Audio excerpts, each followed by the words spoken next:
The idea for this movie came from a deep-seated fear in doppelgangers. I love the doppelganger mythologies and different movies that have dealt with them. And I just desperately wanted to make my offering to that sort of pantheon of evil double films. I think what really made it come together for me, that brought this idea together for me, was this idea that we are our own worst enemy, which is something I feel like we know intrinsically, but it is a truth that we tend to bury. We tend to blame the outsider and blame the other. When in this movie, the monster has our face. Really? Really, you're not going to kiss me? I think the reason doppelgangers have always been a source of fear for people is there's something just primal and unnatural feeling about seeing yourself. I think it is connected to this idea that in that one moment when you would have an encounter like that, you get a sense of your own mortality. It's almost like one of you has to go, right? And you sort of know that in your bones. Throughout mythology, doppelgangers are often represent bad omens or a foreshadowing of one's death. So I just wanted to sort of pinpoint and work off of that just extremely primal fear. Thank you. Thank you. Ride. You know, I love making films that are both terrifying but also fun, and so that's really what I'm going for here. It is it's a film about Adelaide Wilson, our protagonist, played by Lupita Nyong'o, and she's a woman who has a trauma in her past that she has been dealing with.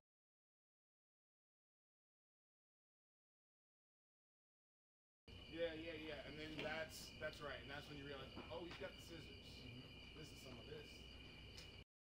this. Throughout her life, and now she has kids and a husband and sort of the perfect American family, but that trauma is still lingering in her subconscious, or at the very least, and at the most in her conscious. So as she sort of comes back with her family to the house she grew up in, which is now their summer house, she is returning to the location of her original trauma, and she starts to sense that something is wrong. That nightmare she had so many years ago is coming back.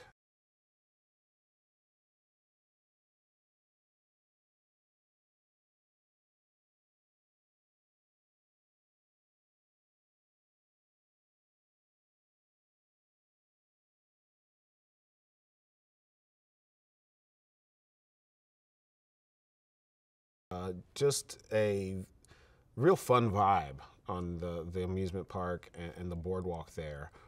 And I love the idea of subverting really idyllic locations. I love giving the audience a vacation in the middle of the horror, if I can.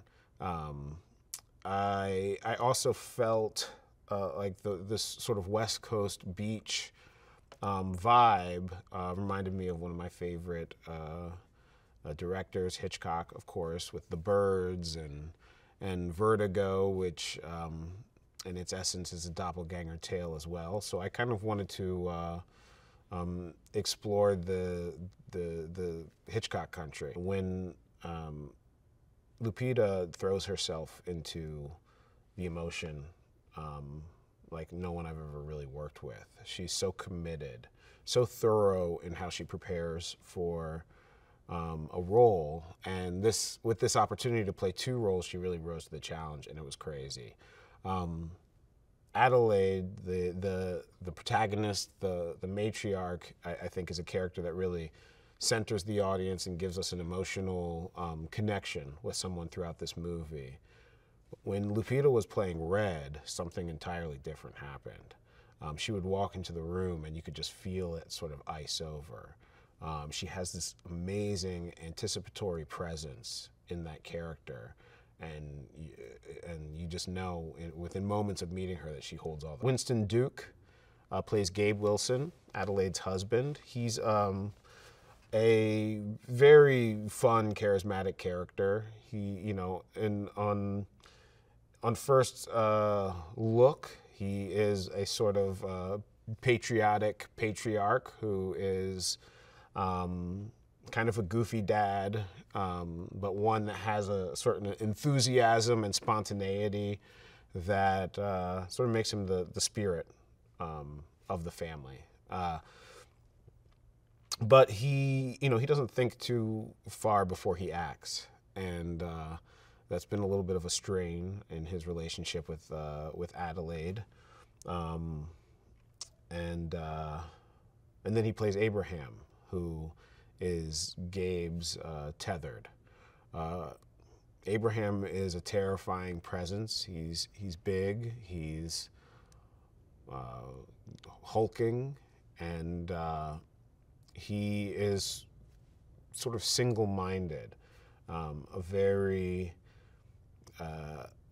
psychopathic and character, and completely devoted to Red's cause.